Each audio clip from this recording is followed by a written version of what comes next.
신문 읽어준 남자입니다. 미국이 IS를 향해서 보복 공격을 연이어 감행했습니다. 미국의 보복 공격으로 IS 고위급 2명이 사망한 것으로 전해지고 있습니다. 그 가운데 사망한 숨진 미군 장병들의 프로파일도 공개가 됐습니다. 많은 국제사회가 안타까워하고 있는데 다시 전운이 감돌고 있는 아프가니스탄과 관련된 뉴스 속보 잠시 후에 전해드리겠습니다. 오늘 조간신문 함께 하시죠. 먼저 동아일보입니다. 여당 독선 프레임 갇히면 역풍 분다. 당 내에서도 반발이 있습니다. 야당에서는 새벽의 7인일이라고 부르는 민주당 내에 이 언론중재법을 반대하는 7명의 민주당 의원들의 반발. 여당 고민인 것 같습니다. 언론법 신중해야 된다라는 신중론이 고개를 들고 있습니다. 다음 신문입니다. 이번엔 조선일보입니다. 3중 대출 절벽. 대출이 다 막혔어요. 전세 대출 막혔죠. 신용대출 막혔죠. 주택담보대출 막혔죠. 시장에선 집값 잡겠다더니 그 끝은 대출 자르기냐라며 반발을 하고 있습니다. 전방이 돈줄 조이기.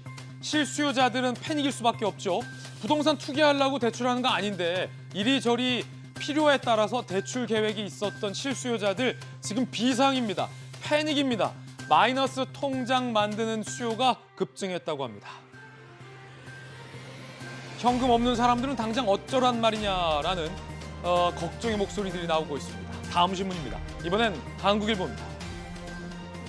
주말에 충청, 4일에는 대전 충남, 5일에는 세종 충북에서의 경선이 있습니다. 민주당. 이재명 후보는 과반 득표를 자신했고 이낙연 후보는 역전한다를 자신했습니다. 첫 결과가 충청에서 발표가 되는 건데 과연 이재명 후보가 과반을 넘게 쉽게 가져갈 거냐 아니면 이낙연 후보가 뒤집을 것이냐에 이번 주말에 이 충청도의 경선 결과에 민주당 전체 경선판이 달렸다 해도 과언이 아닐 것 같습니다. 다음 신문입니다. 이번에 한겨레 신문입니다. 윤희숙 의원직 사퇴, 여야를 떠나서 윤두삼이가 됐다. 한겨레 신문 비판합니다. 본회의 상정조차 불투명하다. 민주당에서는 윤희숙 의원에 대해서 집중 공세를 가했지만 막상 사퇴 의결에는 매우 유보적인 태도입니다. 표결, 지금은 때 아니다. 국민의힘에서도 얘기가 나오고 있습니다. 결국 여야가 의원직 사퇴 표결에는 모두 주저하는 분위기입니다. 지금까지 신문 읽어주는 남자였습니다. 오늘 아침 함께한 각계의 전문가들 소개해드리겠습니다. 돌직구쇼 법 전문가 손정혜 변호사님, 돌직구쇼 정치 전문가 바르다박 선생 박정하 전 청와대 대변인 나오셨습니다. 정치 컨설팅 프로 윤프로 윤태권 실장, 국제 국내 사회문제 전문가 김수경 한신대 교수 나왔습니다. 어서 오세요.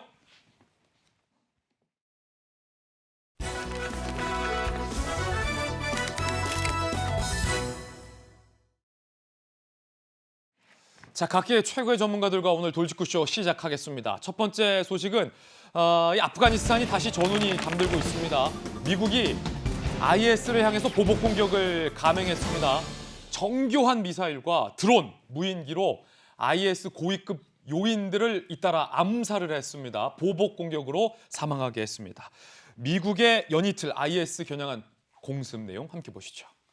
굉장히 숨가쁘게 전해지고 있습니다.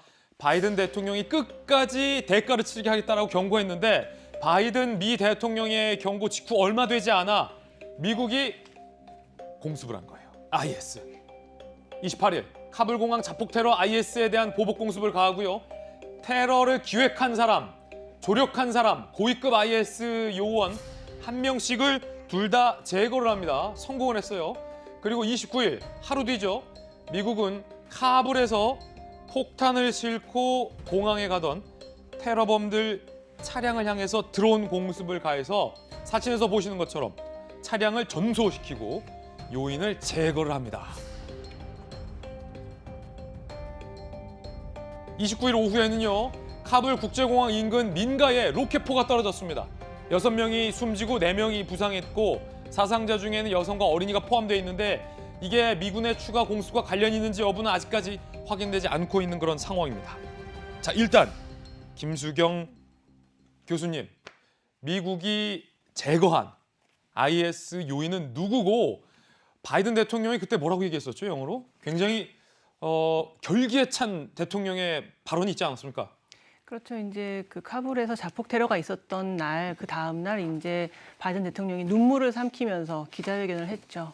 헌츄 다운, 너를 끝까지 쫓아가서 make you pay, 대가를 치르게 하겠다는 아주 간결하고 분명한 메시지를 전달한 바가 있습니다. 헌츄다운 make a pay. make you pay, 너가 Make you pay. 페이하게 만들겠다, 대가를 치르게 하겠다라고 얘기를 했는데요. 그리고서 이제 바로 드론 공습으로 그 IS 호라산 이번 자폭 테러의 그 원흉이라고 말해지는 IS 호라산의 굉장히 주요 인물 두 사람을 제거했다고 합니다. 한 명은 기획자였고 한 명은 조력자였다고 하는데요. 그리고 또 나머지 한 명도 부상을 입게 만들었다고 합니다. 지금 미국에서는 이게 끝이 아니다. 더 끝까지 보복할 것이다. 끝까지 차단할 것이다라고 얘기를 해서 지금 추가 공격에 대해서도 이제 언급을 한 바 있고요. 또 지금 미국에서는 아마 저기 IS 호라산 쪽에서 또 어쩌면은 추가 테러의 가능성이 있다. 24시간에서 36시간 안에 어쩌면 또 테러가 있을지도 모른다라고 지금 경고하고 있어서 굉장히 일촉즉발의 상황에 있고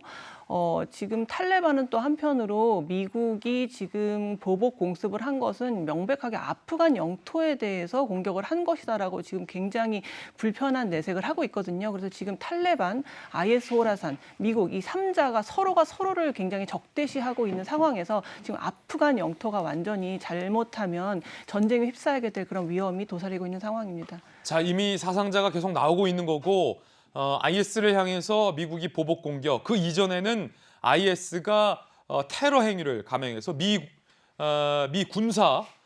장병들이 전사하는 일도 있었죠. 거기에 이제 탈레반까지 개입하겠다라고 하는 건데 29일에요. 카불 공항 인근 지역에 이 로켓포 미사일이 떨어졌습니다. 근데 이게 미군의 공습과 관련이 있는지 여부가 확인되지 않고 있는데 영상들, 이 관련된 영상들로 보이는 이 영상들이 현지에서 지금 올라오고 있습니다. 함께 보시죠. 자, 카불 공항 인근의 민가에 이렇게 로켓포, 미사일이죠. 포탄이 떨어져서 자, 이렇게 불에 타고 있는 영상들이 현지인들이 올린 이 SNS 계정 등을 중심으로 속속 올라오고 있고요. 자, 이게 김수영 교수님 함께 영상을 보시면서 좀 해설해 주시죠. 뭐랄까요? 포격으로 지금 민간인 사상자가 발생했다. 근데 이게 미군의 공격인지 아닌지는 확실치 않다. 그리고 저것이 또 뭐 IS 관련된 뭐 은거지다 뭐 이런 얘기도 나오고 있고 뭡니까 이거? 지금 정확하게 사실관계가 확인이 안 되고 있는 것 같아요. 지금 민가이고 민간인이 희생됐기 때문에 굉장히 지금 안타까운 상황인데 저곳이 말씀하신 것처럼 IS 호라산의 은신처다라는 지금 설이 제기가 되고 있습니다. 확인은 되지 않았어요. 그래서 지금 미국이 혹시 지금 추가적으로 공습을 한 것이냐라는 얘기가 나오고 있는데 그것도 정확하지는 않은 상황입니다. 지금. 그렇군요. 아프간이 정말로 전운에 감싸 있는 것 같습니다. 그 가운데 이 IS의 테러로 인해서 사망한 미군 장병들의 내용도 지금 공개가 됐는데 전 세계가 가슴 아파하고 있습니다. 함께 보시죠. 아프간 아기를 돌보던 이 사진에 여군 해병도 지금 전사한 걸로 알려졌습니다. 카불 공항 테러 희생자 미 해병대 소속 니콜 지 23이군요. 굉장히 어린 나이, 병장. 철군 과정에서 공항 정문에 배치됐는데 여성과 어린이의 탈출을 도왔다는 거예요. 그러니까 아프간 어떻게 보면 국민들의 친구 역할을 해주었었던 미 해병대의 니콜 병장인데 테러 발생 일주일 전에 나는 내 일을 사랑한다. 아기 안고 돌보는 이 SNS 사진이 공개가 된 바 있습니다. 이 사고 며칠 전 언니에게 보낸 메시지는 최근 아프간 뉴스들을 겁내지 마. 모든 게 안전하고 성공적으로 마무리되길 바라고 있다. 사랑해 언니라고 SNS 내용을 보낸 것도 지금 공개가 됐습니다. 김수영 교수님, 사실은 이 IS가 뭐 사람 봐가면서 테러하는 집단은 아니지만 그래도 뭐 탈레반 국민들의 아기를 돌보던 여군까지 이렇게 죽일 필요가 있습니까?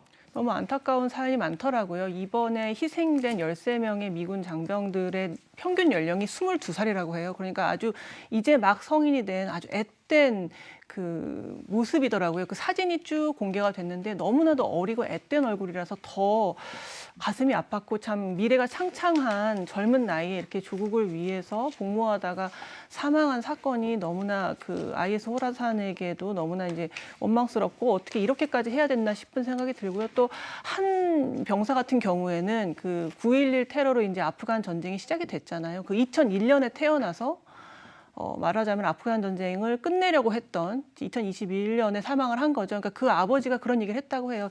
그 이번 아프간 사태에 대한 뉴스를 보고 있는데 이제 찾아온 거죠. 아들이 전사했다고 얘기를 하러. 그러면서 이제 그 얘기를 했다는 거죠. 아들이 2001년에 그 아프간 전쟁이 시작되던 해에 태어났는데 결국은 2021년에 철군을 하려고 하는 이 시점에 사망했다니 하면서 정말 탄식을 했다고 합니다. 너무 가슴 아픈 사연들이 많아서 정말 그 미국의 입장에서도 좀 타격이 크고 특히 이제 바이든 행정부 같은 경우에 이제 철군을 한다는 거에 대한 어쨌든 그 비난이 많았거든요. 어떻게 보면은 좀 국제 정치의 좀 비정함이라고 할까요? 국익에 좀 도움이 되지 않는다고 생각할 때는 어쨌든 민간인의 희생이 예상됨에도 불구하고 철수를 하는 것이 이제 어떤 국제 정치의 비정함인데 결국 이렇게 미군까지 13명이나 되는 미군이 이제 사상을 당하는 이런 일이 벌어지니까 지금 안팎에서 미국 안팎에서 아주 비난의 직면에 있고 바이든 행정부의 입장에서도 굉장히 강력하게 보복을 할 수밖에 없는 상황에 있습니다. 자, 이게 남의 일 같지 않은 게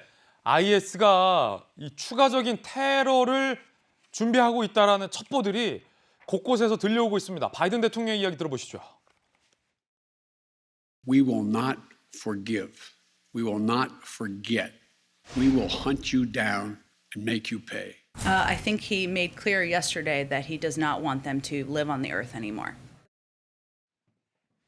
지금 미 당국자들 바이든 대통령과 관계자의 이야기 들었듯이 굉장히 지금 결기에 차 있습니다. 예고한 대로 추가 보복도 감행하고 있는 그런 상황에 탈레반이 추가 테러까지 지금 예고하고 있는 상황이다. 심상치가 않은데 이번에 미군의 보복 공격에 감행된 무기도 관심받고 있습니다. 바로 이겁니다. 자, 박지원 대변인, 이게 뭡니까? 복수의 칼날이라는 별명이 있다고요? 닌자 미사일? 다 보신 것처럼 사실은 굉장히 작은 집에 정밀하게 타격된 사진을 저희가 이제 외신을 통해서 봤는데요. 지금 보고 계시는 것처럼 사실은 이게 칼날이 대형 칼날이 6개가 앞에서 펼쳐집니다. 그래서 운전사가 있는 차 안이라도 운전사를 피해서 뒷좌석에 있는 탑승자를 정밀하게 타격해서 살해할 수 있는 이런 무기인데요. 2017년부터 알카에다 2인자 제거 때 시작이 됐어요. 그러니까 아프간 전쟁통에서 사실은 제일 마음이 아팠던 건 민간인 희생들이 굉장히 많았는데 이 민간인의 희생을 최소화하고 꼭 필요한 IS 이 책임자들만 제거하기 위해서 지금 쓰고 있는 저 로켓입니다. 그러니까 드론에 의해서 14개를 탑재한 드론이 날아가면 저 안에서 폭탄이 저렇게 날아가는데 그 폭탄은 앞에 칼날 16개가 펼쳐지면서 정밀하게 타격을 해서 꼭 필요한 목표물만 타격할 수 있는 정밀 무기라는 겁니다. 미국이 민간인 사상을 최소화하기 위해서 만들어서 이번에도 쓰이고 있는 그런 변형 헬파이어 미사일입니다. 그렇군요.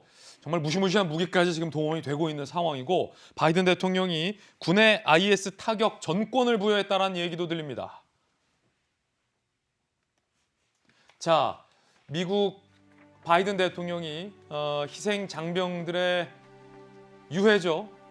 이 순국한 장병들의 유해가 본국으로 송환이 돼서 이 바이든 대통령과 고위 관계자들이 이 송환된 순국 장병들의 유해를 마중 나가고 있는 장면입니다.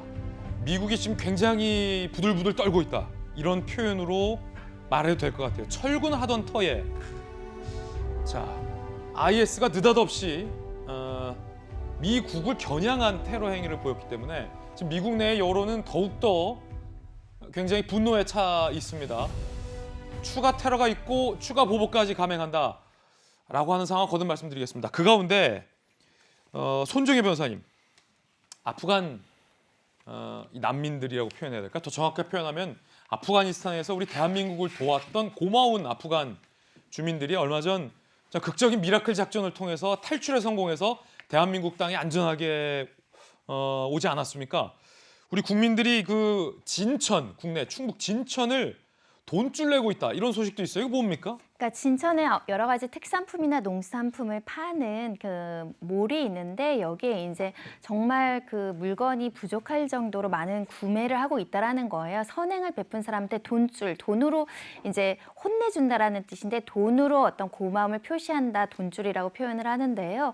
그만큼 국민들이 사실은 이 난민이 아니라 특별 기여자라고 법무부는 표현을 했는데 어찌됐든 국가가 어려워져서 위기에 처한 상황에서 대한민국을 도운 사람들이 한국에 왔을 때 어느 누구라도 선뜻 이렇게 환영의 의사표시를 하면서 사실 불확실성이잖아요. 우리가 이렇게 아프가니스탄 사람들을 수백 명을 우리나라에서 정착하게 대대적으로 해본 경험이 없기 때문에 그렇죠. 지역사회에서도 여론이 좀 갈릴 수 있어요. 좀 치안이 우려된다. 좀 우리랑 조화될지 모르겠다. 이런 반대 여론에도 불구하고 진천 주민들이 환영을 해줬고 이에 대해서 협조를 하는 모습에 우리는 도울 순 없지만 이런 형식으로도 진천 주민들을 사기를 좀 그 사기에 대해서 해주고 응원하는 목소리를 우리 국민들이 하는데요. 이럴 때 보면 우리가 유대감이라는 거, 인도적 지원이라는 거 특산품도 사주시고 네. 예. 그런 거에 대해서 다시 한번 생각해 보는 것이고요. 그래서 따뜻한 마음 많이 전달되기를 바라는데 일단은 그 물건을 사는 거 이외에도 뭐 기부라든가 네. 여러 가지 이제 추진하시는 곳들이 있는 것으로 알고 있는데 더 널리 알려졌으면 좋겠습니다. 자, 이 수준 높은 주민의식을 보여준 우리 진천 주민들 또 그에 보답하는 우리 대한민국 국민들의 마음이 한데 모아져서 돈줄 사건이 난 겁니다. 진천군의 관계자 이야기 들어보시죠. 30-40건 정도가 평평시고요. 지금에는 500건 이상. 진천 국민을 응원합니다. 뭐 이런 메시지가 많고요. 보답이 됐으면 좋겠다 하면서 주문하시면서 거기 메시지를 너무 감사드리고요. 저희보다는 생산자들한테 다 돌려드리는 쇼핑몰이다 보니까 생산자들이 많이 도움이 되실 것 같아가지고 진천은 이 쌀이 맛있기로 유명하죠. 많은 성원 부탁드리고요. 이번엔 저희가 준비한 두 번째 이슈 소개해드리겠습니다. 대통령 선거 관련 뉴스로 바로 가보겠죠. 중원의 혈투가 시작됐습니다.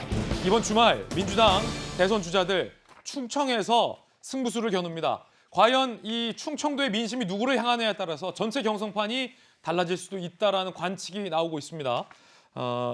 내일 충청권 첫 투표 결과는 어떨까요?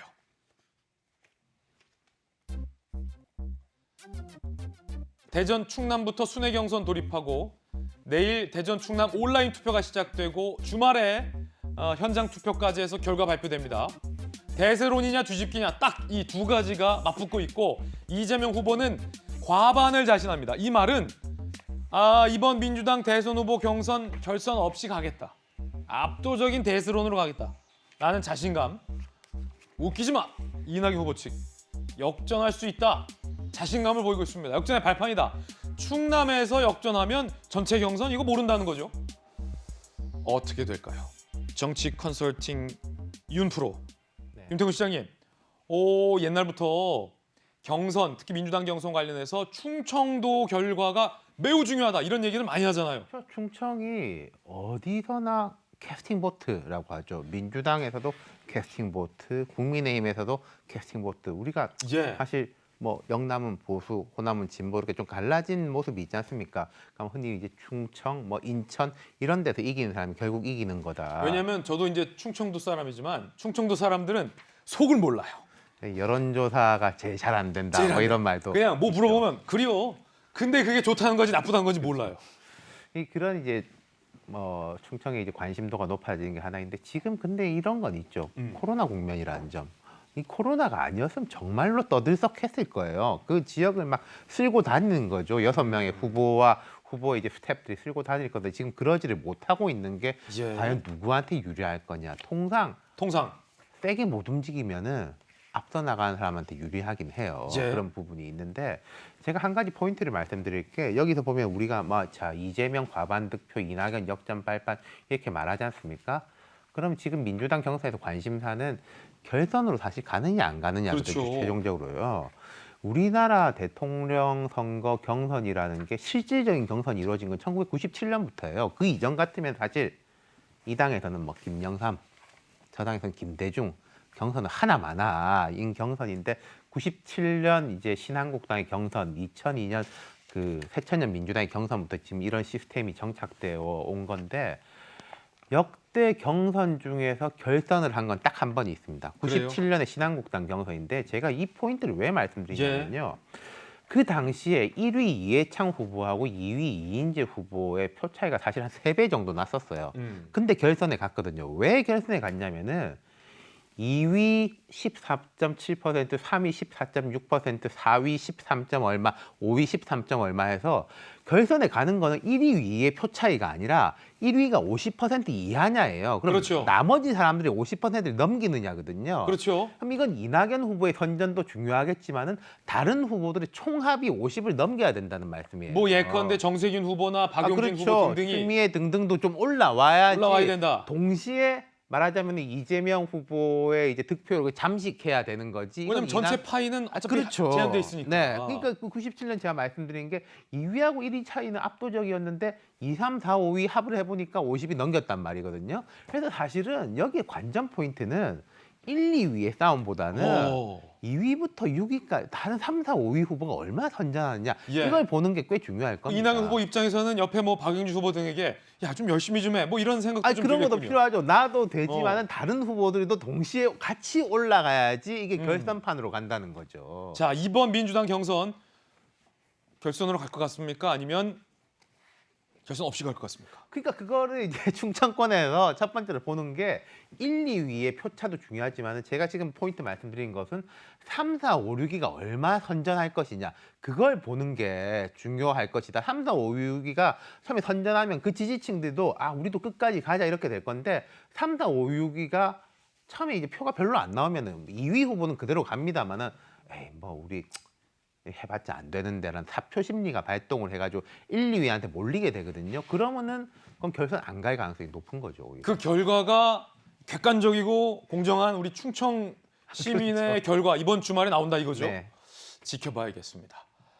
그 가운데 이재명, 이낙연 이 두 후보가 역시 치열한 공방을 벌이고 있습니다. 이번에는 이재명 후보의 무료 변론 수임 논란이 불거졌습니다. 이낙연 후보의 의혹적입니다.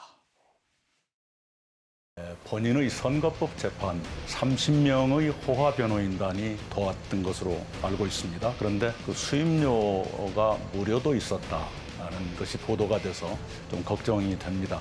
이재명 후보 사비로 1억 원 안 되는 돈을 썼다 이렇게 돼 있는데 그게 맞습니까? 제 개인 사생활에 관한 것이어서 구체적으로 말씀드리는 것은 적절치 않는 것 같습니다. 사비라면 본인이 아실 거고 확인해 주시는 게 좋을 것 같은데요. 지금 뭐 당장 구체적 금액을 제가 계산하기는 어려운데 1심, 2심, 3심이어서 꽤 많이 들어갔습니다. 확인을 거부하시는 것으로 받아들이겠습니다. 그다음에 소송 비용이 얼마나 들었냐는 결코 사생활의 문제가 아닙니다. 공직자 재산 증강과 재산 등록에 직결되는 사안입니다. 이명박 대통령께서 이 변호사비 변환 문제로 실형을 선고받았던 사례도 있습니다. 이재명 지사께서 소상히 해명을 해주셔야 되고.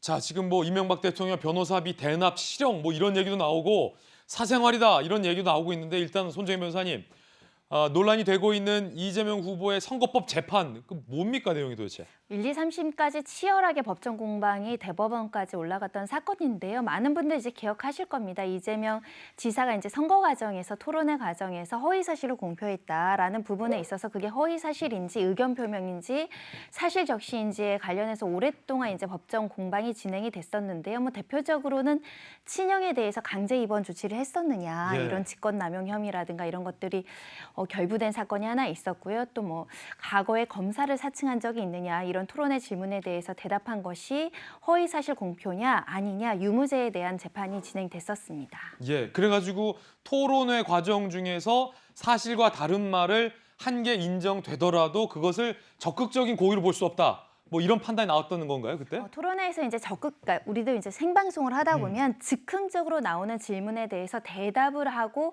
그것에 대해서 소극적으로 방어한 정도만으로는 적극적으로 허위 사실을 공표했다라고 법률상 해석하기 어렵다라는 게 법원의 판단이었습니다. 그렇군요. 자, 이 변호사비 박정아 대변인. 네. 전관 변호사 한 분이 여기서 등장하잖아요. 그렇죠. 무료로 변론을 해줬냐 아니면 변호사비를 뭐 대납해 준 거냐 비용이 얼마 있는지를 이재명 후보가 밝히지 않았기 때문에 이낙연 후보 측에서는 지금 대납 의혹까지 지금 제기한 상황이에요. 어떻게 보십니까? 일단은 뭐 기억에 보면은 굉장히 호화 변호인단, 전관 변호인단을 구성을 했던 것 같아요. 그러면 상식적으로 봐도 굉장히 많은 변호사 비용이 들어가는데 이낙연 후보 측에서는 그렇게 얘기를 합니다. 그 재판이 진행 중인 당시에 2017년도 이재명 지사의 신고 재산액은 26억 8천만 원인데 다음해 2021년 재판이 끝나고 난 몇 년 후에 재산이 오히려 1억 8천, 한 2억 가량 늘었다. 그러면은 보통 전관 변호사는 수임료가 세잖아요. 굉장히 그 비용이 많이 들어가는 걸로 알고 있어요. 그리고 근데 재산이 늘었다. 그것도 숫자도 변호인단 숫자도 많았고 그다음에 앞서 우리가 본 것처럼 1, 2, 3심까지 진행이 됐기 예. 때문에 심지어는 뭐 이런 변호사 비용 때문에 보통의 사람들은 뭐 재산을 다 탕진한 난리일 수밖에 없는 상황이다. 이렇게까지도 가는데 지금 이재명 지사는 오히려 재산이 늘었다가 이제 이낙연 후보 측의 주장이에요. 그렇다면 이 변호사 비용을 어디선가 누구로부터 받은 거 아니냐. 그리고 말씀하신 것처럼 이 인권위원장 청문 과정에서 나왔습니다마는 무료변론 얘기가 나왔으니까 그러면은 공직자로서 무언가를 받은 거 아니냐라는 의혹 아니면은 이 비용을 달리 조달을 했다면 이거는 더 큰 문제 아니냐 이렇게 주장을 하고 있는 거죠. 그래서 이재명 후보는 이건에 대해서 토론회에서 사생활이다라고는 얘기하고 있습니다만은 글쎄 저는 공인의 입장으로서 우리가 예. 굉장히 많이 들어가는 변호사 비용을 추정한다면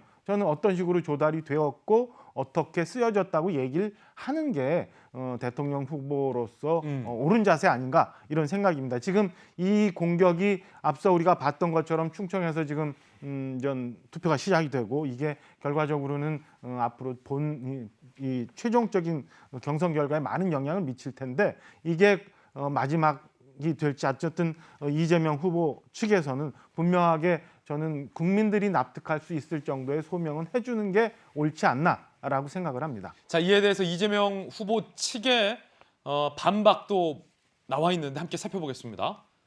자, 이낙연 후보 측에서는 전관 변호사를 포함해서 호화 변호인단을 썼는데 재산이 왜 더 드냐? 1억 8천만 원이라고 문제 제기하고 앞서 이재명 후보 본인은 사생활이라고 답변을 거부하죠. 그러자 김남준 이재명 캠프 대변인은 주택 가격이 올라서 재산이 는 거다라고 해명을 합니다. 자, 그런데도 지사가 공직자 신분이라는 건 변호사로도 알 수 있는 사안, 변호사 선임료 등 상식적 문제 제기에 분명히 답해라 재차 공격하죠. 그러자 이재명 캠프 관계자, 변호인과 의뢰인의 계약은 비공개가 원칙이다라고 또 답변을 피합니다. 윤태호 실장님, 얼마 정도 지불을 했다? 그게 뭐 대납을 안 받았다. 자, 이런 건 아직 안 나왔어요, 아직. 네. 이 성격이요. 선거법 위반 관련 사건이었습니다. 아까 이제 손 변호사님 설명해 주셨지만 이게 1심 무죄, 2심 유죄, 대법원 가가지고 이게 사실관계에 대한 것이 아니라 법리적인 이게 뒤집혀가지고 무죄가 나서 진짜 천신만고 끝에 살았죠. 당시에 그때 여권의 광역단체장들의 잔혹사, 순환사가 쭉 이어지고 있는 상황이래 가지고 이재명 지사의 이 재판에 관심이 되게 높았고 이재명 지사가 결국 대법원에서 무죄가 나면서 날개를 달고 지금까지 쭉 이제 올라오고 있는데 그러니까 일단 재판의 성격을 뭘로 봐야 될 것이냐 이게 예를 들어서 우리가 양심수 뭐 정치범 이렇게 하면은 이제 무료 변호인단 민변 같은 데서 이 변호인단 막 구성해가지고 하고 이 사회적 사건이 되고 그러지 않습니까? 그런 것도 약간은 있겠지만 개인의 선거법 위반 사건이기 때문에 그 당시에 보면은 뭐 정말로 떠들썩한 전문가들 이른바 그러니까 이제 시민사회 운동을 했던 변호사들 외에도 대법관 출신 거의 뭐 대법관에 준하는 사람들 이런 사람들의 이제 이름들이 쭉 올라와 있었는데 뭐 일부는 뭐 나는 이름만 올렸다 뭐 이런 이야기도 하고 있는데 그게 그러면은 이 사람들이 무료로 해준 거냐 아니면 뭐 돈을 누가 뭐 기본 지원을 받은 거냐 뭐 설마 그렇게 하겠습니까만은 그러면은 자 되게 싸게 혹은 무료로 했다라고 했을 때 이게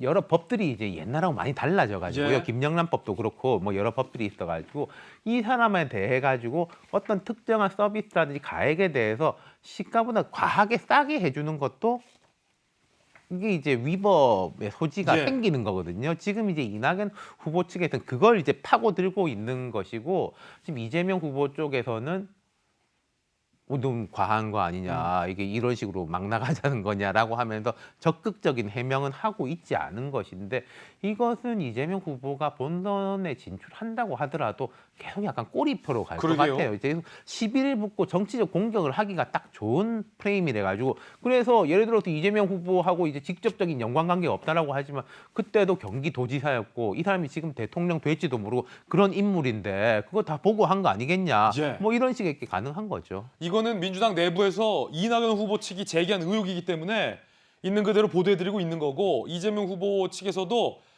변호사비를 냈다라는 단어가 지금 나오지 않고 있어요. 그렇기 때문에 의혹이 커지고 있는 상황인 건데, 손정희 변호사님, 만약에 이 가정이에요.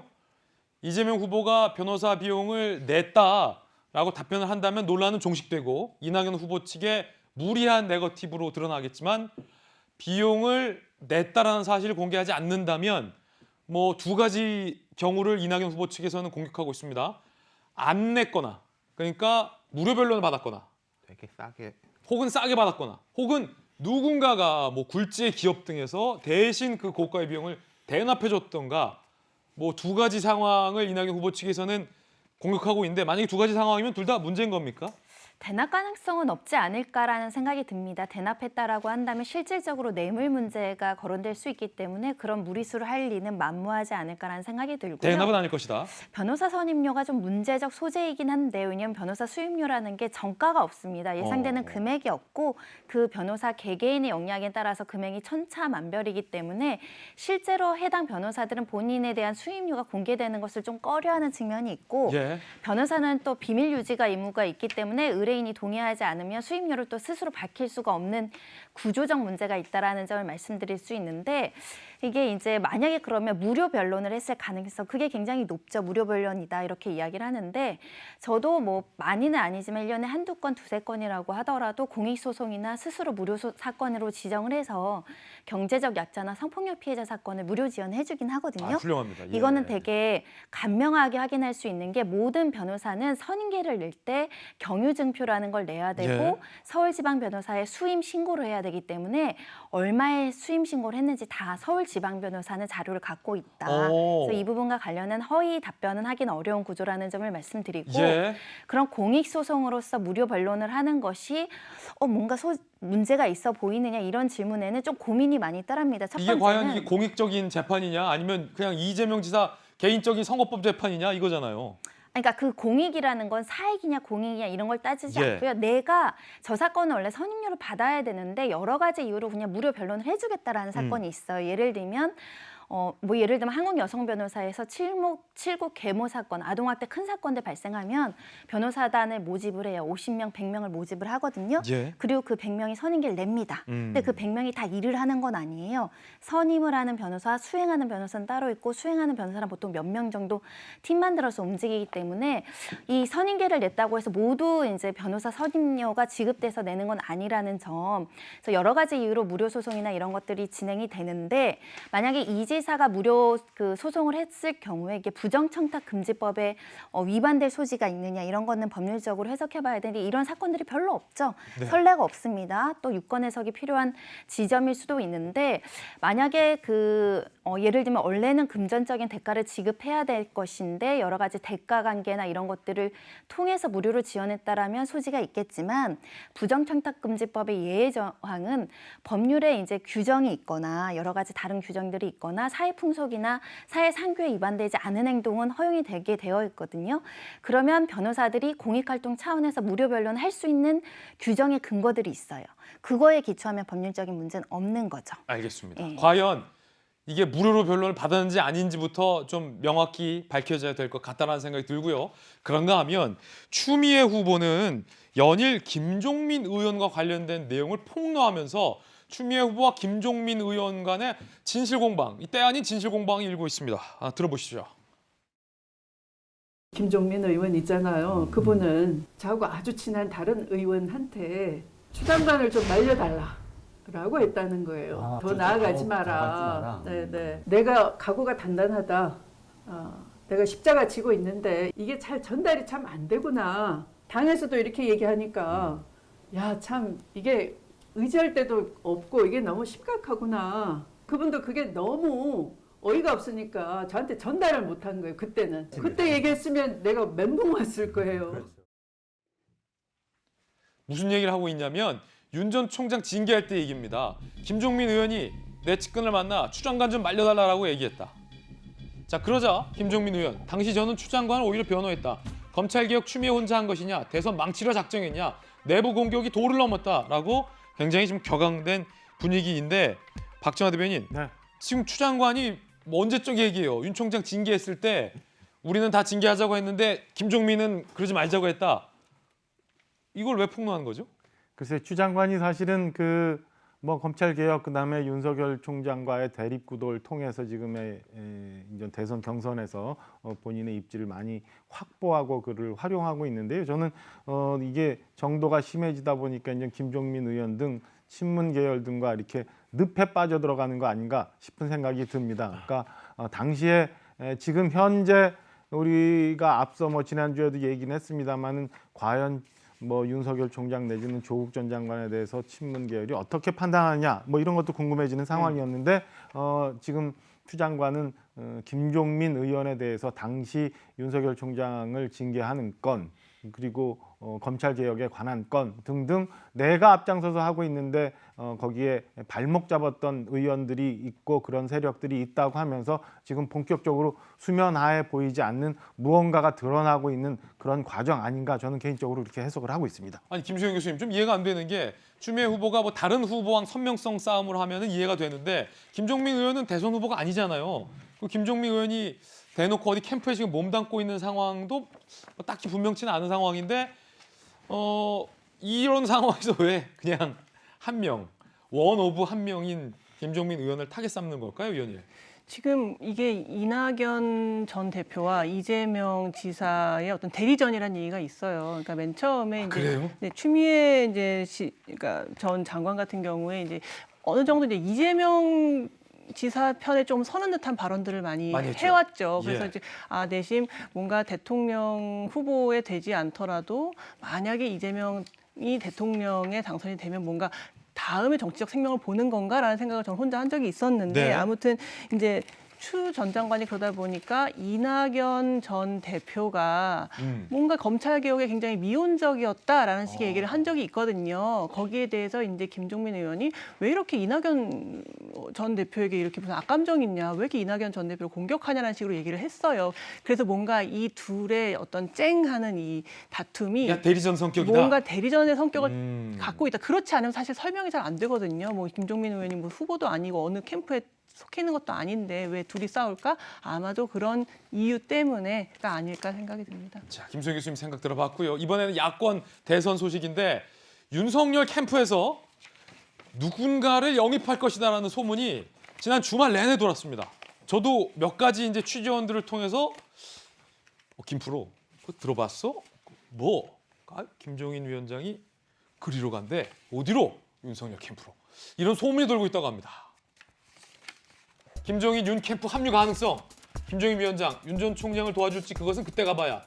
지지율만 봐서는 윤 전 총장 외에 대안 없는 것 같지만 지지율이라는 게 과거 형편없던 사람이 갑자기 올라가는 경우도 있다라고 어제 연합뉴스와 인터뷰했는데 이 내용이 기다 아니다를 말해주지 않고 역시 정치 고수의 답변처럼 아리송. 자, 과연 윤석열 캠프에 간다는 소문이 사실일지. 윤프로도 이 소식 들었죠, 소문 주말에. 예, 뭐 들었어요, 안 들었어요?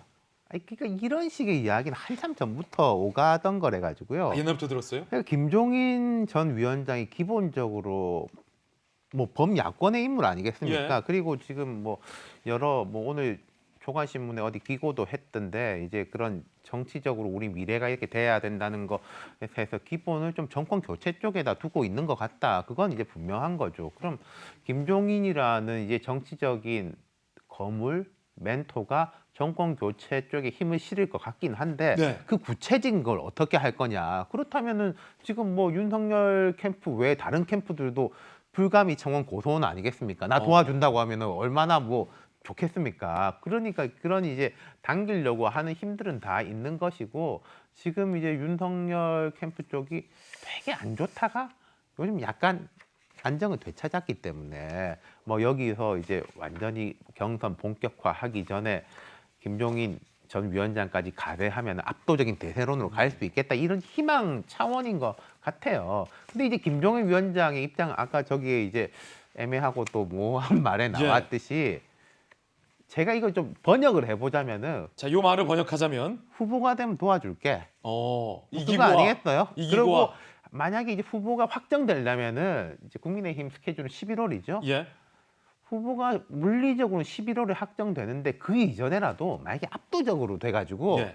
뭐 보나 마나다 그런 식으로 되더라도 내가 조금 도와줄 수는 있을 것 같아. 하지만 뭐 이렇게 좀 애매하고 뭐 티격태격하는 상황에서 내가 어느 한쪽에 힘을 싣기는 쉽지 않아. 뭐 제가 번역하자면 그 정도인 것 같습니다. 어느 정도 좀 이기고 돌아와. 그렇죠. 윤 프로의 해석이었습니다. 그 가운데 윤석열 후보가 부동산 공약을 발표했습니다. 청년 원가주택 30만 호, 5년 내 전국 250만 호를 공급하겠다. 종부세 재검토하겠다. 백지화, 종부세 백지화. 그리고 임대차법, 뭐 논란이 많았잖아요. 2년으로 묶겠다. 신혼부부 청년층 무주택자는 뭐 LTV, 대출 저기를 80%로 상향하겠다. 저금리 융자를 지원하겠다. 등등의 부동산 공약을 발표했습니다. 자, 내부에서 논란입니다. 유승민 후보, 원가주택 재정에 큰 부담. 홍준표, 좌파보다 더한 기가 막힌 헛된 공약이다라는 비판의 목소리도 나오고 있다는 소식 전해드리고요. 경선의 룰을 놓고도 이 야권 주자들끼리 티격태격입니다. 들어보시죠. 국민 전체를 보고 대통령을 하는 것이지 일부 지역 국민을 보고 대통령 하는 것은 그건 아니거든요. 김재원 의원이 제일 최고위원회에서 그 방지 조항을 넣자고 주장하는 걸로 알고 있습니다. 다 끝난 상황을 지금 와서 계속 흔들고 있습니다. 김재원 최고위원 같은 경우에 입을 닫든지 최고위원을 그만두든지. 선거 룰에 관한 문제는 선관위에서 합리적으로 할 것으로 기대하고 있습니다. 그 역선택 문제가 그 여러 캠프들의 지금 생각들이 다 다른 걸로는 알고 있습니다. 그래서 그런 의견들을 좀 먼저 이렇게 좀 수렴하는 이제 그런 과정도 있어야 된다고 생각을 하고요. 자, 이번에 저희가 준비한 다음 순서입니다. 오늘의 뜨거운 소식들만 모아봤습니다. 오늘은 핫2입니다. 공개하죠. 윤희숙 의원을 두고 여야의 입장은 어떨까요? 그리고 전자발찌를 끊고 출소한 지 넉 달 만에 여성 2명을 살해한 끔찍한 사건이 발생했습니다. 경찰 뭐 하고 있었던 걸까요? 출동했었다는데 아쉽습니다. 끔찍한 사건도 준비되어 있습니다. 윤희숙 의원이 주말에 기자회견을 추가로 가졌습니다. 먼저 수사받겠다라고 나섰습니다. 수사 결과 사실이 아니면 이재명, 김어준 씨는 사라져야 된다. 라는 말까지 했다는데 들어보시죠. 왜 분노하는 겁니까? 고가 150으로 계산하면 시세 차익이 30억이 넘습니다. 왜 누구한테 화를 내는 겁니까? 김어준 씨, 당신은 무슨 근거로 무려 6배가 올랐다면서 30억 시세 차익이란 말을 유포시키고 여론을 조작하고 있습니까? 페로가모에 이어서 이번엔 30억입니까? 국민 여러분, 김어준이라는 인물은 우리 정치의 가장 암적인 존재입니다. 김어준 씨, 당신도 이재명 후보와 손잡고 공적인 영역에서 사라지십시오. 25년 전에 이혼해서 싱글입니다. 자녀도 없고. 친정 아버님, 독립가게. 일부러 저는 이런 표현을 쓴 게 아닌가. 싱글인데 누가 자신의 아버지를 친정 아버님이라고 합니까? 계산된 기만적인 표현이다. 납득이 안 간다. 제 자신을 벌거벗겨서 조사받겠습니다. 저한테 죄가 없으면 부디 사악한 음모와 날조된 거짓 선동으로 남을 음해하고 대한민국을 좀먹으며 승승장구해온 저들을 정치판에서 몰아내 주십시오. 지금 민주당에서는 윤희숙 의원과 부친의 투기 의혹을 계속 제기하고 있고 윤희숙 의원과 국민의힘은 이 거짓된 가짜 음모다라고 반박을 하고 그 상황에서 윤희숙 의원은 의원직을 내던진 상황입니다. 민주당이 이거를 사퇴시킬지 말지에 대해서도 잠시 후에 이야기 나눠보겠습니다. 현재 상황은 이런데 박정화 대변인, 지금 윤희숙 의원이 주말에 김어준 씨를 언급하면서 암적인 존재다라고 표현하고 있는 그 장면이에요. 이거 어떤 장면이죠? 다 아시는 것처럼 윤희숙 의원이 권익위 전수조사를 통해서 부친이 세종시에 농지법과 주민등록법을 위반한 의혹이 있다라고 결과가 나왔고요. 이에 대해서 윤희숙 의원이 초강수를 뒀죠. 국회의원직을 사퇴하겠다라고 해서 기자회견을 했는데 그 이후에 여권에서는 지금 김어준 씨가 얘기하는 것처럼 대표적으로 저거는 내부 정보를 이용해서 아버지를 통해서 세종시의 땅을 투기를 했고 이에 따라서 시세 차익을 엄청나게 받았다라고 가는 거예요. 사실은 좀 두 가지를 나눠봐야 되는데 지금 제가 볼 때는 여권에서 세종시 땅 구입과 윤희숙 의원의 전 KDI 근무 재직을 섞어서 내부 정보를 이용한 투기라고 몰아가고 있는데요. 저는 내가 볼 때는 지금 뭐 윤희숙 의원의 부친이 세종시에 농지를 사서 그 농지법이 위반이 됐고 주민등록법이 위반이 된 건이니 윤희숙 의원과 직접적으로 관계가 있는 건지 아닌지 하나가 필요한 거고, 두 번째는 윤희숙 의원이 당시 KDI에 근무하면서 내부 정보를 이용해서 부친을 통해서 저 땅을 사게 했는지 이런 것들을 구분해 봐야 되는데 지금 저희가 보는 것처럼 여권에서는 김어준 씨 등과 같이 저렇게 해서 그냥 내부 정보를 이용해서 엄청난 시세 차익을 얻었다. 그래서 본인이 의원직 사퇴한 것은 저런 농지 투기를 희석시키기 위한 강수고 이거는 사퇴 쇼다. 이렇게 몰아가고 있는 거죠. 그래서 제가 볼 때는 뭐 국민 여러분도 그렇고 시청자도 그렇고 이거를 분리해서 과연 저게 부친이 농지를 구입한 게 윤희숙 의원과 직접적인 관계가 있는 건지, 그래서 윤희숙 의원이 그 건에 대해서 책임을 져야 되는 건인지, 그리고 윤희숙 의원이 KDI 근무하면서 내부 정보를 이용해서 부친께 그 땅을 사게끔 해줬는 이런 것들이 명명백백하게 나오기 전에는 저는 제가 볼 때는 모든 것을 뭉뚱그려서 윤희숙 의원이 굉장히 파렴치하게 투기를 했다라고 몰아가는 정치 프레임, 정치 공세라고 저는 생각을 합니다. 박정아의 생각은 민주당과 김어준 씨가 구체적으로 확인도 되지 않았는데 윤희숙 의원이 내부 정보를 이용해서 마치 시세 차익을 본 투기 행위를 한 것처럼 가짜 프레임을 몰고 가고 있다라는 게 박정아 대변인의 생각인 거고, 자 그럼 손정혜의 생각도 좀 궁금한데 지금 사실 민주당에서는 사퇴쇼 하지 말고 수사나 받아라 이런 입장이었잖아요. 그러자 윤희숙 의원이 좋다, 내가 먼저 수사 받겠다, 나 수사해라 이러고 있는 상황이잖아요. 굉장히 간명할 것 같아요. 수사를 하는 입장에서는 몇 가지만 파악해보면 뭔지 나오는 거 아닙니까? 사실관계가 어떤지는 저희가 확정할 수 없고 수사가 끝나봐야 알 수 있어서 사실관계 여하에 대한 주장은 제가 하기는 어려울 것 같고 네. 태도에 대한 문제를 한번 생각을 해봤습니다. 주말 사이에 이거에 대해서 국민들이 뭐 양반 정말 다른 반응들이 나오던데요. 일단은 그 사실관계가 확정이 돼야 잘못을 물을 수 있다라고 말씀을 하셔서 이제 태도만 말씀드리면, 만약에 다른 국회의원이었으면 이런 민주당의 반응은 좀 없지 않았을까라는 생각도 한번 해봤던 것이, 윤희숙 의원이 그간에 너무 날카롭고 어떻게 보면 공격적으로 여권을 공격하거나 부동산 문제에 대한 정부의 정책을 비판을 해왔기 때문에 조금 더 엄격한 잣대로 대중들이 좀 살펴보는 부분이 있다라고 말씀을 먼저 드리고요. 그럼에도 불구하고 이제 양이원영 사건이랑 좀 비교했을 때 그때 윤희숙 의원이 굉장히 날카롭게 부모 문제임에도 불구하고 굉장히 공격하고 비판적인 언사를 많이 했거든요.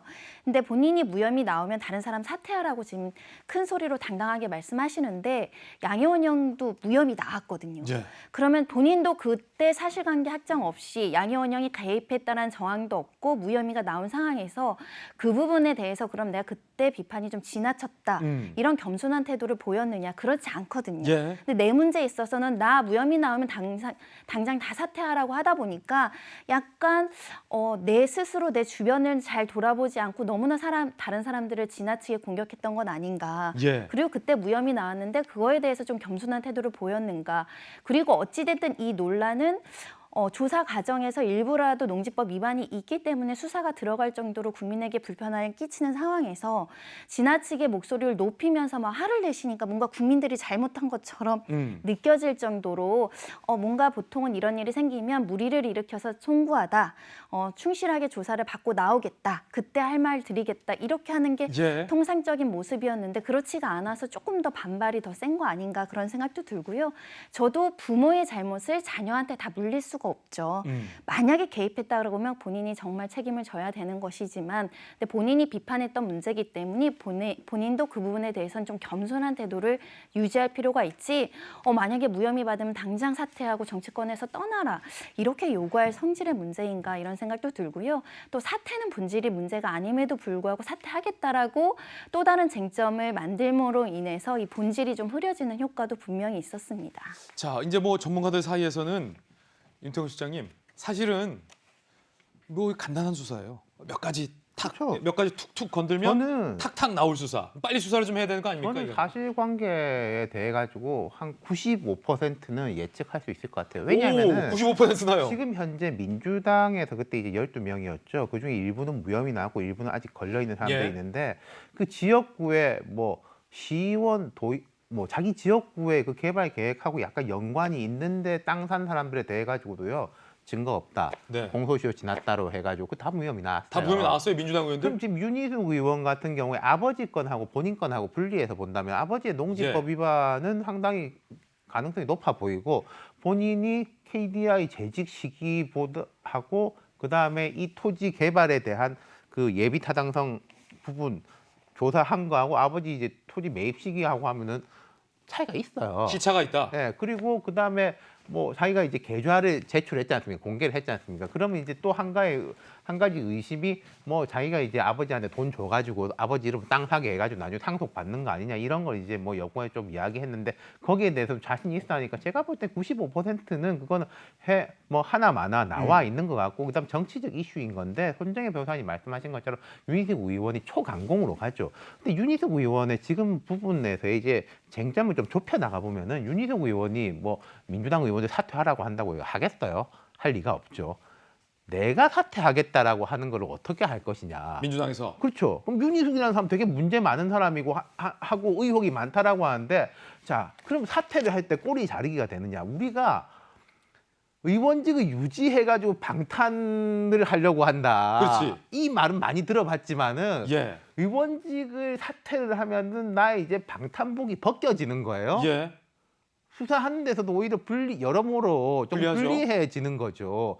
그럼 이제 윤희숙의 주장이 강한 역공은 나를 사퇴시키라. 니들이 나를 그렇게 잘못했다라고 하면 될 거 아니냐. 라고 좁혀보면 바로 그게 되는 건데 근데 민주당에서는 거기에서 이제 또 민주당의 고민이 되는 거죠. 사퇴 그럼 뭐 함부로 못 시키죠. 내로남불과 뭐 이렇게 그 뭐 딴 사람들이 이러고 저러고 할 것에 대한 부분. 그게 윤희숙 의원이 사퇴하는 거 참 이런 거 초강수고 많이 보지는 못했죠. 그리고 이게 지역구 의원으로서 자기 지역 구민들에 대한 책임성 이런 부분에 대한 것들이 있을 수 있는 것인데 어쨌든 이걸 이제 되치기가 가능한 게 이런 것 같습니다. 윤희숙 의원 처음에 딱 나 사퇴한다라고 했을 때 아유 저 사람이 되게 결벽한 사람이다라고 해서 여론이 쭉 올라갔다가 그날 밤부터 다음날 아니 아버지 땅 산 건 좀 되게 이상한데 이건 투기성이 있는 것 같은데라고 하니까 여론이 또 한번 뒤집혔어요.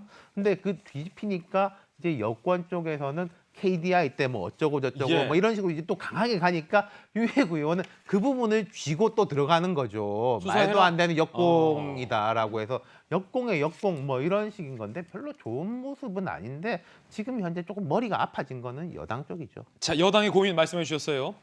막 비판을 하고 그렇게 나쁜 사람이라면 사퇴를 시키는 게 통상상식인데 민주당이 선뜻 사퇴를 못 시키고 있다는 여권의 고민입니다. 왜일까요? 함께 보시죠. 박병석 국회의장실 관계자는 여야 합의 달렸다. 여야 합의 요구하며 유보적 입장. 여당은 권익위 지목 10명이 당적을 유지하고 있는 것. 거기 10명이나 된다는 거예요. 그러면 윤희숙 의원 1명 사퇴시키면 우리 쪽 10명도 사퇴시켜야 되는데 내로남불 역풍이 지금 일 수 있다. 굉장히 소극적인 분위기다라는 겁니다. 김수경 교수님, 여기저기 속하지 않고 객관적인 분이잖아요. 확실히 여당도 고민될 것 같아요. 그렇게 나쁜 사람이라고 하면 사퇴를 시켜야 되는데 사퇴를 시키자니 민주당이 10명이나 있고 버티고 있는 사람들이. 뭐 어떻게 할 것으로 보이십니까? 결국엔.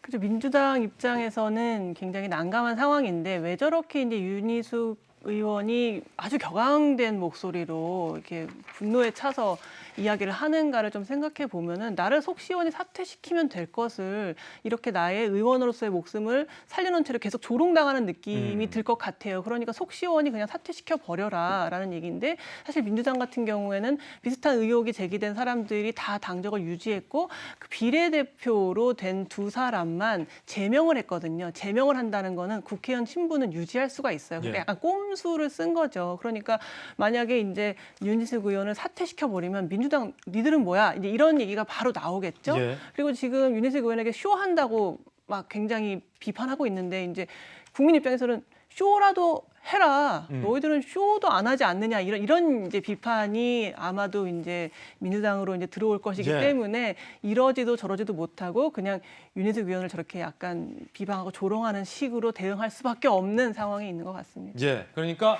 당신 진짜 나쁜 사람이야. 나 물러날게. 아니 물러나지 마. 근데 나쁜 사람이야. 약간 이런 국면이다라는 거죠. 그런데 사실 민주당 일각에서는 윤희숙 의원이 이걸 다 계산하고서 던진 한 수다라는 또 목소리도 나오고 있다는 점 함께 말씀드리면서 두 번째 핫쌈.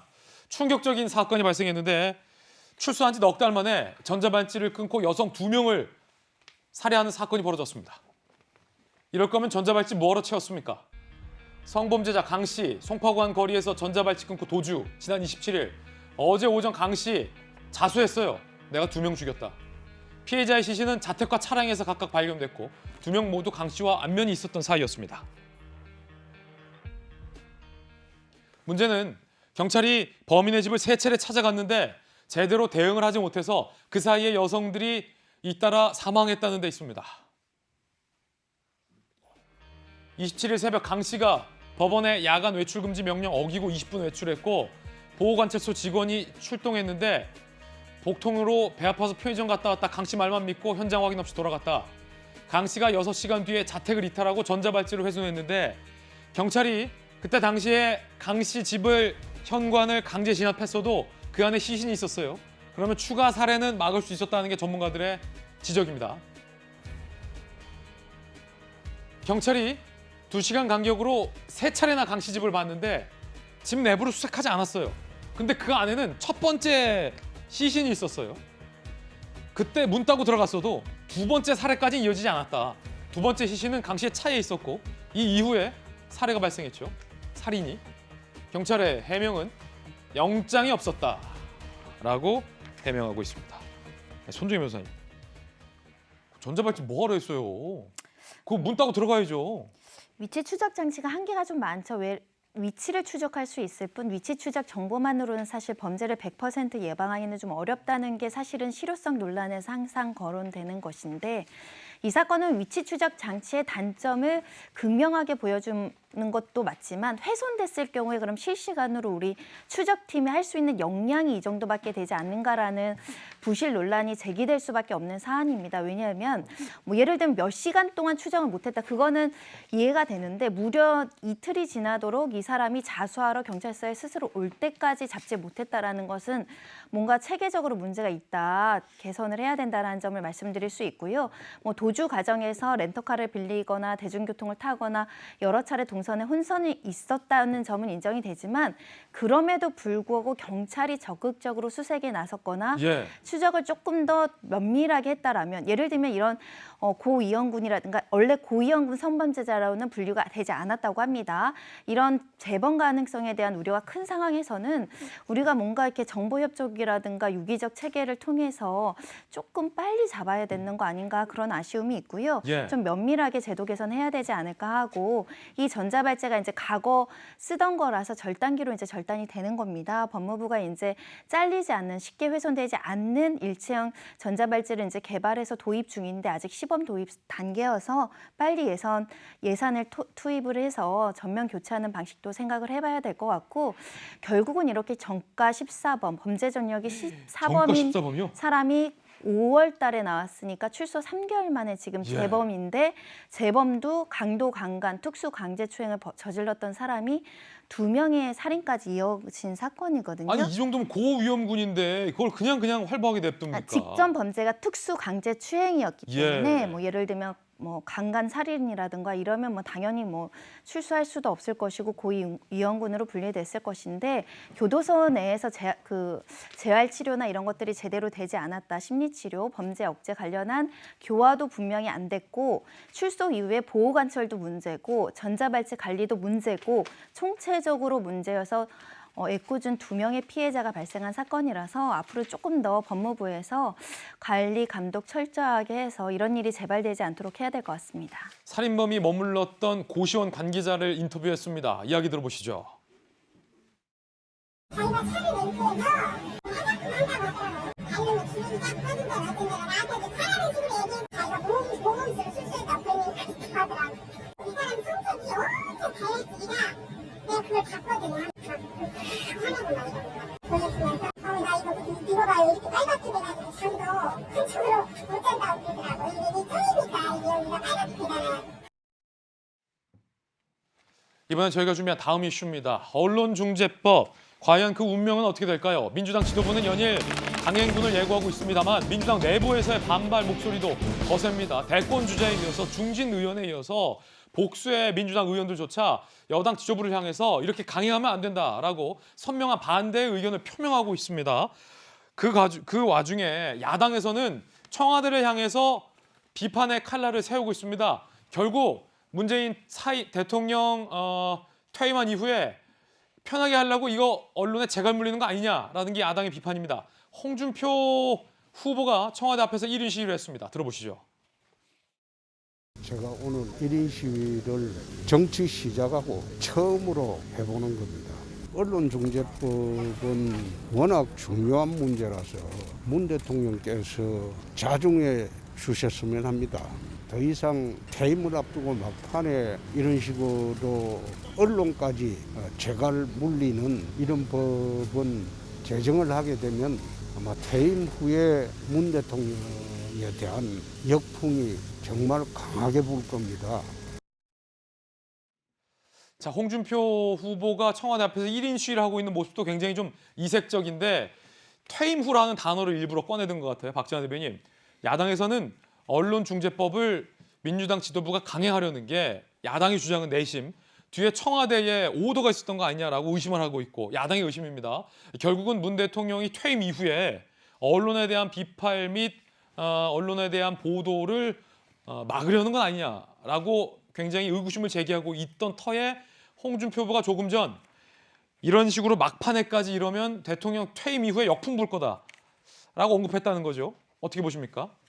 뭐 홍준표 의원이 저는 뭐 적절한 얘기를 했다고 생각을 합니다. 왜냐하면 사실은 여권에서도 이게 무슨 법이 시행되려면 내년 4월 이후라고 하고 왜 자꾸 가짜뉴스 갖고 지금 국민들 피해가 많은데 야권에서는 반대하느냐라고 얘기를 하고는 있습니다만 결과적으로 돌아가면 혹여나 있을 수 있는 문제에 대해서 언론이 비판을 하지 못하게 재갈을 물리려 하는 거 아니냐라는 것이 결국은 대통령 퇴임 후에 안전장치를 만들려고 하는 거가 아니냐라고 귀결되거든요. 그리고 그동안 사실은 뭐 며칠 전에 청와대 정무수석이 국회의 여당 대표를 찾아가서 얘기를 했다고 합니다만 그리고 뒤에 뭐 이렇게 강행 처리하는 거에 대해서 청와대도 우려한다고 얘기는 하고는 있습니다만 제가 볼 때는 다 그냥 알리바이 만들려고 하는 거 아닌가 싶은 생각이 들어요. 그러니까 그 전에 다른 법을 처리할 때 청와대나 대통령의 반응과 비교해 봤을 때 이 언론중재법 관련해 갖고는 굉장히 소극적이고 일종의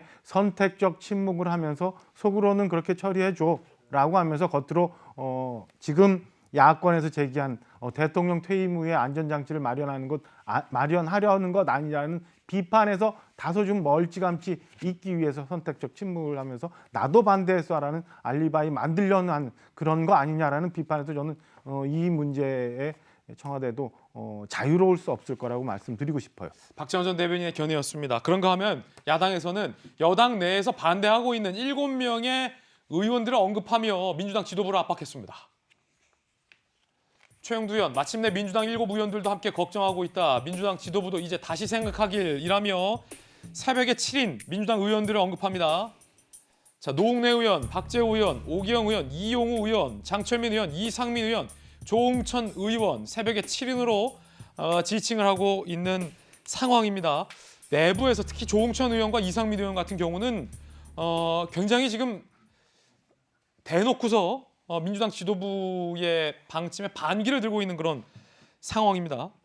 자, 그 가운데 민주당이 외신 기자를 불러놓고 간담회를 가졌는데 자료도 한글만 준비하고 외신 기자의 보도가 해당이 되는지에 대해서도 적절히 답변을 하지 못해 망신샀다는 비판이 나오고 있습니다.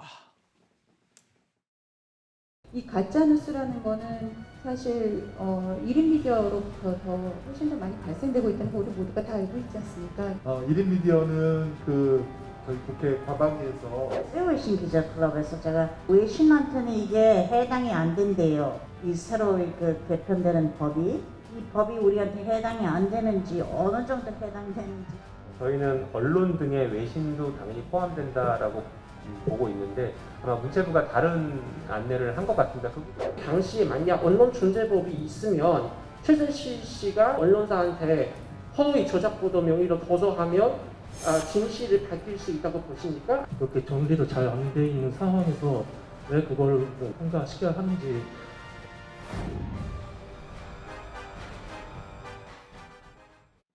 결국 한 외신 기자가 말했던 것처럼 정부와 여당 간에 정리도 잘 돼 있지 않는 법을 왜 이렇게 강행하려 하느냐라는 질문까지 나왔습니다. 함께 보시죠. 언론중재법 개정안 내용 설명하고 의견 듣는 외신 기자 간담회인데 미국, 중국, 일본 등 25개 매체 소속 기자 30여 명이 참석했는데 외신 기자들에게 제공한 회견문 설명 자료 한글로만 표기, 영문 포함 다른 언어 자료는 없었다. 더불어민주당 대변인은 영문 질의에 제대로 답변을 하지 못했다라는 보도도 나오고 있습니다. 자, 문제는 김수현 교수님, 외신 기자 보도가 해당되는지에 대해서 정부와 여당 말이 다르다라는 거예요. 그러니까 이제 입장 정리가 잘 안 된 상태에서 이제 무턱대고 외신 기자들을 불러가지고 이제 브리핑을 한 건데 아마 굉장히 민주당에서도 당황했을 거예요. 굉장히 송곳 같은 질문이 많이 나왔고 거기에도 적절히 대답을 못했거든요. 제가 생각할 때는 그동안 이게 정치인들이 너무 쉬운 싸움만 해왔다. 이래서 자기들 편에게는 굉장히 지지를 받지만 자기를 반대하는 쪽에 대해서는 무조건 적폐다, 뭐 토착 왜구다 이런 식으로 비난하는 굉장히 쉬운 싸움만 해왔기 때문에 이제 제3자인 외신 언론이 똑같은 질문을 던졌을 때 차마 외신 기자들에게 토착 왜구라고 할 수는 없겠죠. 외신 기자에게. 그렇죠. 적폐라고 할 수 없잖아요. 그러다 보니까 설명이 잘 안 되고 이렇게 명백하게 그 정부 혹은 본인들이 생각하는 그 의도를 전달할 수 없었다는 것이 얼마나 그동안 쉬운 싸움만 해왔나 그런 생각이 듭니다. 자, 뭐 8월에 국회 처리는 일단은 보류된 듯한 그런 분위기예요, 윤 실장님. 원래 계획은 내일 한다는 거죠. 근데 뭐 아침에 이제 신문들 그리고 민주당에서 오늘 의총이 있고 또 양당 원내대표들의 이제 회동이 있을 것 같은데 오늘 예, 내일은 안 하는 거 아닌가 뭐 약간 그런 기류인데 참 이게 되게 핫해졌어요. 사실은 얼마 전까지만 해도 이게 일반 뭐 먹고 사는 거하고 상관없는 거 아니야. 첫 번째, 두 번째는 이게 뭐 사람들의 진보 보수 좀 견해들이 갈라져 있지만은 별로 공통적으로 기자들을 별로 좋아하지 않기 때문에 이게 여권에서 조금 부담이 덜할 것 같다. 네. 이런 관측이 있었는데 이게 확 기류가 바뀌었어요. 예, 기류가 바뀌고 많이 올라오고 이게 두 가지가 결합이 되는 거거든요. 이 법안에 대한 이제 논쟁적인 것이 있는 것이고 처리하는 과정이 밀어붙이기 아니냐. 사실 민주당 입장에서 그 두 가지가 떨어져 있는 게 좋은데 이게 지금 결합되면서 좀 폭발력이 커지고 있다. 심지어 오늘 밤에는 그 여야 대표하고 이제 의원들 한 분씩 더 해가지고 2대2로 태그 매치로 토론까지 한다 그러대요. 끝장 토론. 예. 네. 이런 거는 참 좋은 것 같아요. 근데 저는 좋은 것 같아요. 그리고 아까 김수현 교수님 말씀하셨지만은 여당 의원들이 약간 욕 먹을 거 감안하면서도 외신 이야기 듣고 이런 것들을 가지는 게 좋은데 근데 그렇게 해가지고 뭔가 좀 수정된 방향으로 가느냐? 야, 우리 이제 다 들었으니까 하겠다. 가느냐? 그건 좀 두고 보죠. 언론중재법 이야기까지 들어봤습니다. 이번엔 저희가 준비한 다음 순서입니다. 여야 정치 맞수들의 입을 통해서 첨예한 현안에 대한 이야기 나눠보겠습니다. 맞수의 주제 오늘 공개합니다.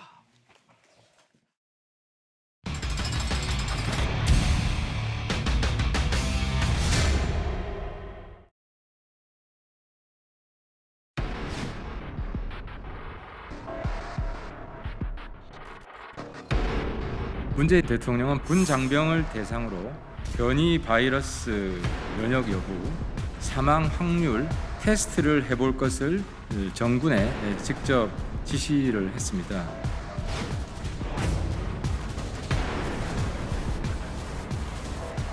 부모들의 항의 전화가 빗발쳤습니다. 군에 자식을 맡겼더니 어떻게 코로나 사지로 내몰아 실험할 수 있냐고 울분을 토하며 제발 막아달라는 호소였습니다.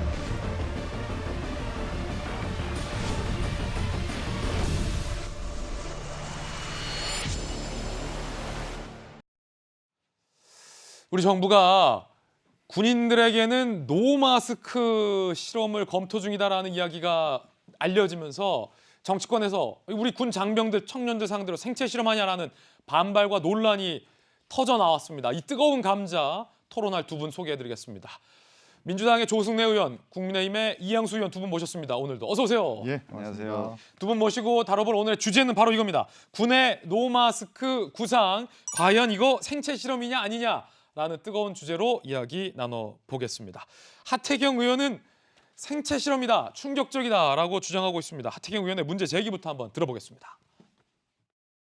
국방부는 대통령의 이 8.4 지시사항을 이행하기 위해 각 군별로 노마스크 정책 실험 시범 부대까지 이미 선정해 놓은 상태입니다. 군 통수권자인 대통령이 K-방역 홍보를 위해 국가안보와 직결되는 병사들의 건강과 안전을 걸고 사실상 생체 실험을 지시한 것은 매우 충격적인 일이 아닐 수 없습니다. 자, 이거 사실인지 여부도 논란이고 그렇다면 이거 생체 실험이냐 아니냐도 논란인데 두 분 의견 바로 들어보겠습니다. 먼저 이양수 의원님 60초 드립니다. 예, 그 군 장병들이 사실 훈련을 하거나 작업을 할 때 마스크를 쓰고 있으면 굉장히 불편하죠. 예. 빨리 벗게 해주는 방법이 있다면 하는 것이 좋을 겁니다. 근데 그럼에도 불구하고 이것이 논란이 되는 이유는 군 장병들은 사실 의무병으로 강제 입대된 상황이거든요. 근데 여기에서 어떤 선별이나 선발을 통해서 어떻게 한다든지 아니면 민간에 대한 연구 결과를 도입을 해서 군에 적용을 해야지 명령에 의해서 그 죽고 사는 군인들한테 그냥 해라. 본인들의 의지와 관계없이 한다는 것은 너무 인권하고는 좀 거리가 먼 것 같고요. 그리고 군 장병들이 안심하고 사실 이 정책에 협조를 하면 좋은데 사실 생각해 보시죠. 얼마 전에 그 한미연합훈련은 코로나 때문에 12분의 1로 줄여서 했습니다. 아, 맞네. 한미연합훈련 줄이겠다는 명분도 코로나 때문이었는데. 코로나 때문에 훈련도 축소해서 한다. 막 위험하고 그러니까 조심해야 된다. 델타 바이러스가 돌파 감염이 된다. 그 백신 맞아봐야 델타 바이러스는 감염이 될 수 있다. 이렇게 위험한 상황이라고 장병들이 알고 있는데 거기에서 본인들을 가지고 실험을 한다니 걱정될 수밖에 없죠. 어떻게 된 겁니까, 조 의원님?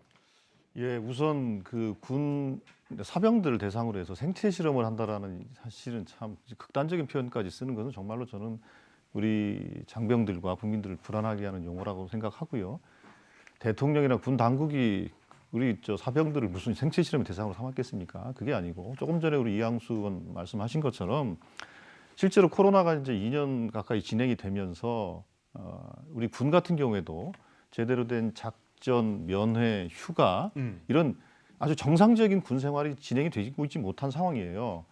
그래서 지난번에 그 화이자 접종 우선 대상으로 20대 미만의 사병들을 해서 6월 7일 날부터 접종이 시작돼서 8월 6일 날 접종이 완료가 되는 겁니다.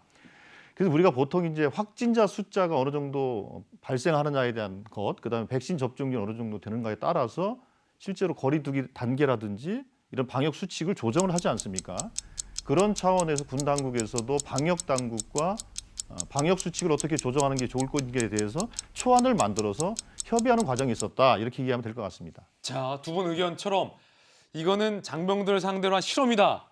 부적절한 실험이다. 아니다. 군 정상화다. 맞붙고 있습니다. 그 가운데 국방부의 해명이 거짓말을 하는 것 아니냐라는 논란도 일었는데 바로 이런 것 때문입니다. 함께 보시죠. 논란이 되자 국방부가 명백히 사실과 다르다라고 선을 긋습니다. 거짓말이라는 거죠. 세부 방안 논의 착수 안 됐다. 시범 적용 부대 확정도 안 됐다라고 국방부가 선을 긋습니다. 그런데 문건이 공개됩니다. 이 문건. 국민의힘의 조명희 의원이 공개한 문건인데 국방부가 질병청에 보낸 문건이죠. 수신자가 이렇게 돼 있죠. 질병청. 내용은 8월 4일 대통령 지시에 따라 군이 먼저 적용할 선제적 방역 완화 방안을 검토하라 라는 국방부가 질병청으로의 어떤 문건을 보냅니다. 자, 그러자 국방부가 해명을 추가로 하는데 국방부가 검토 공문 보낸 건 사실이다. 뭐 공문이 공개됐으니까 이건 부인을 못하죠. 다만 질병청이 회신 없었다. 그래서 세부적 논의는 없었다라고 설명한 거다라고 해명합니다. 자, 청와대 관계자의 해명도 보도됐는데 대통령은 군 정상화시키는 과정에서 높은 접종 완료율 효과를 확인하라는 취지였다라고 청와대도 관계자의 입을 통해서 해명을 하고 있는 상황인데 이양수 의원님, 네. 요는 대통령의 지시에 따른 것. 네. 하지만 세부 방안은 논의되지 않았다고 하는데 그거는 뭐 시간의 문제인 거고 언론 보도가 안 됐다면 세부 방향도 논의할 것으로 보이는데 이게 청와대의 해명은 군 정상화다라는 겁니다. 네. 자, 그 가운데서 국방부 해명이 조금 스텝이 꼬인 측면도 있는 것 같아요. 이양수 의원님 어떻게 보세요? 예, 명백한 은폐죠. 하태경 의원이 맨 처음에 이것을 질문을 했을 때 국방부에서는 세부적 논의 전혀 없었다. 그런 논의 안 됐는데 왜 이런 거를 그렇게 그 국회에서 논의를 하느냐라고 오히려 반문을 했거든요. 그러니까 저는 첫 뉴스를 접할 때 이렇게 생각했습니다. 아, 설마 국방부에서 우리 장병들을 젊은 장병들을 상대로 해서 그것도 간부들은 다 제외하고 사병들을 대상으로 해서 이런 것을 하겠다? 이것은 과도한 조치라서 이것은 사실이 아닐 거다. 하태경 의원이 좀 잘못한 거 아니야? 이런 생각을 했었어요, 오히려. 그런데 나중에 조명희 의원을 통해서 문건으로 확인된 것은 8월 4일 대통령 지시가 있었고 그리고 국방부가 이것을 쭉 진행을 해서 공문까지 질병청에 보냈습니다. 질병청에서 회신이 안 와서 이 사람들이 착수를 못한 것 뿐이라는 거죠. 그래놓고 아무 일도 없었다고 이렇게 이야기하는 것은 명백한 은폐고 국민들을 상대로 해서 호도하는 거죠. 지금 이것을 안 많은 장병들의 부모들이 지금 국방부 홈페이지에 엄청난 글을 쏟아내고 있지 않습니까? 그러니까 이런 것들이 예상되기 때문에 은폐하려고 했던 거겠죠. 이거 은폐다. 조승대 의원님은요? 예, 이건 은폐를 할 이유도 없다고 생각하고 있고요.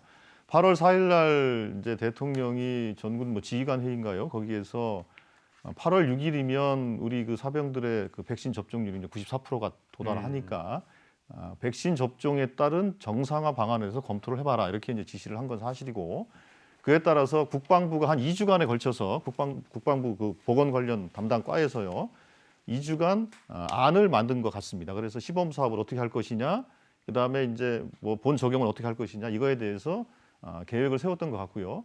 그 계획을 가지고 실제로 최종적인 결론을 내리는 것은 방역 당국하고의 협의를 거쳐야 되는 것이기 때문에 8월 18일 날인가 질병청에 국방부에서 이제 공문을 보낸 겁니다. 그래서 이러이러한 내용을 우리가 이제 군에서 고민을 좀 하고 있으니 협의를 좀 하자라고 보낸 것이고 8월 18일 이후에 이제 협의를 진행도 하기 전에 이제 문건이 이제 공개가 돼서 이제 제가 알기로는 중단이 된 것이고요.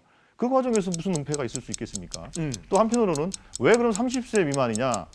그건 이유가 있습니다. 30세 미만의 사병들은 영내 생활을 주로 하고 30세 이상의 간부들은 영외 활동을 하기 때문에 갖는 그런 차이점 때문에 그렇게 적용됐다. 이렇게 저는 이해하고 있습니다. 국방부가 장병 및 가족과 소통하는 앱에 비판 게시글이 일자 자체적으로 일부러 삭제하면서 논란이 더 불거지고 있는데 군이 내부 목소리까지 은폐한다라는 추가 의혹까지 제기가 됐습니다. 이 부분에 대해서 두 분 의견 들어보겠습니다. 제가 왜 이걸 은폐라고 말씀드리냐면 하태경 의원이 맨 처음 문제 제기를 했을 때 그런 국방부에서 8월 4일 날 전군 지휘관 회의 때 대통령께서 말씀을 하셔서 우리가 이런 걸 준비를 해서 질병청에 보냈습니다. 질병청에서 하지 말라면 우리가 안 할 거고 질병청에서 하라면 할 겁니다. 이렇게 얘기가 됐으면 이건 은폐가 아니죠.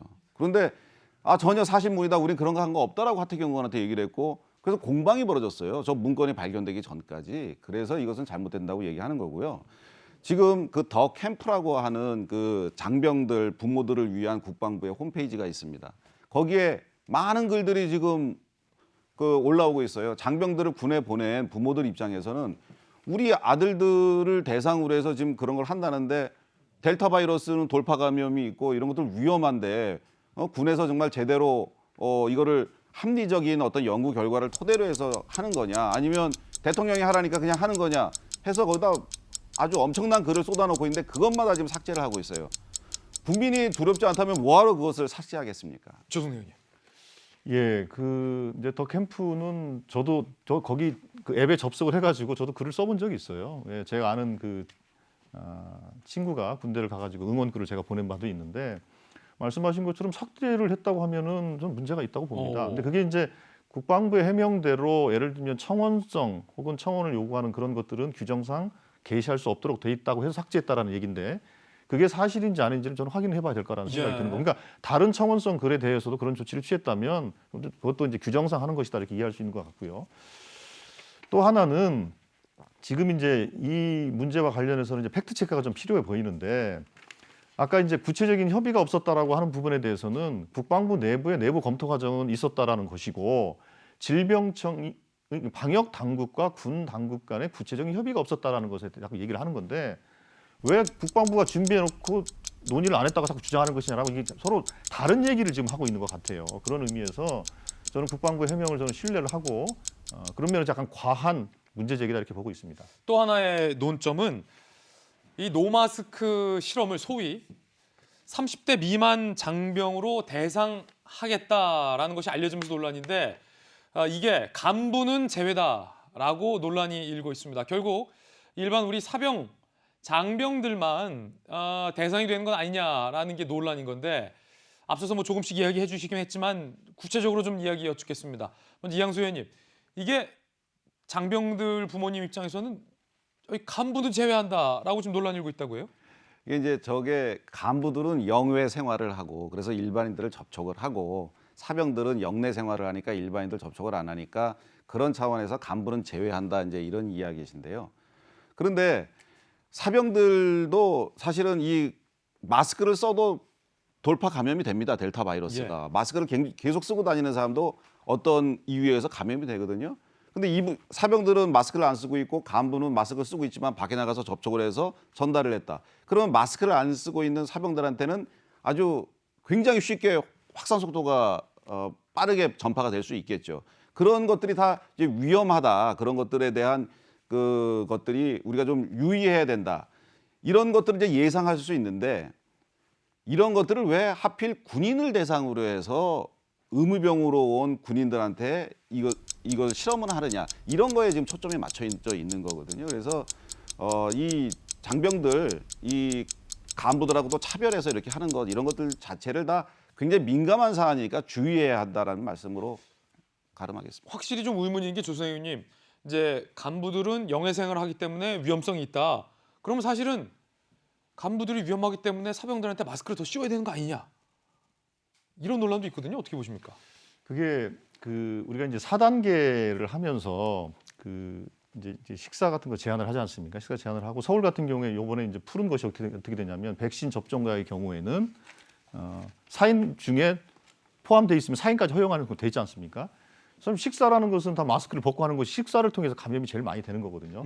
그만큼 이제 백신 접종에 대한 효과에 대한 분석이 필요하다라는 취지로 얘기를 하는 것이고 실제로 30대 미만과 이상을 구분했던 것은 설명하셨던 것처럼 명내 생활이냐 영외 생활이냐가 가장 결정적인 이유였고 또 하나는 4단계를 하게 되면 어떻게 되냐면 면회, 외출, 외박, 휴가 이런 것들이 다 제한이 됩니다. 그렇군요. 그럼요. 그런데 이번에 4단계를 하면서도 일부 완화를 한 것이 인원의 15%까지는 지휘관 재량으로 휴가를 보낼 수 있는 바뀌었으니까 이렇게 방역 지침이라는 것은 확진자의 추이 그다음에 그 백신 접종의 추이를 보면서 방역 당국과 협의하면서 얼마나 탄력적으로 조율을 가능한 것이다.